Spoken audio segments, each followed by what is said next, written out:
जंगल में रहने वाला काला कौवा न अपने रूप रंग से संतुष्ट था, न ही अपनी बिरादरी से।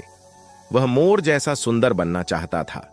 जब वह दूसरे कौवे से मिलता तो कौवों के रूप रंग की बुराई कर अपनी किस्मत को कोसता कि उसने कौवा बनकर इस धरती पर क्यों जन्म लिया।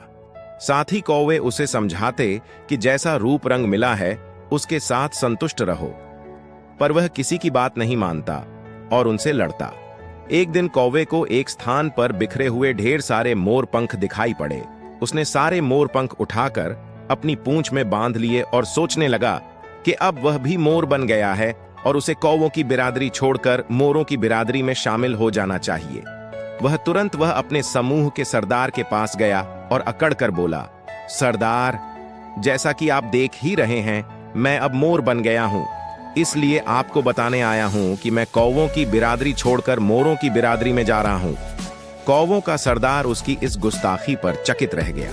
वह कुछ नहीं बोला, बस उस कौवे को जाता हुआ देखता रहा। कौवा मोरों के पास पहुंचा। यह साबित करने के लिए कि वह भी मोर बन गया है, वह उनके सामने अपनी पूंछ दिखा दिखाकर घूमने लगा। उसकी सोच थी कि वह मोरों से भी सुंदर दिखाई दे रहा है, इसलिए उसे देख मोर उसे अपनी बिरादरी में शामिल होने जरूर बुलाएंगे। मोरों ने जब उसे मोर पंख अपनी पूंछ में बांधकर घूमते हुए देखा तो उस पर खूब हंसे। फिर उन्होंने सोचा कि आज इस कौवे का मोर बनने का भूत उतारते हैं। उसके बाद उन्होंने मिलकर कौवे की बहुत धुनाई की। कौवा जान बचाकर भागा और अपने समूह के सरदार के पास पहुंचा।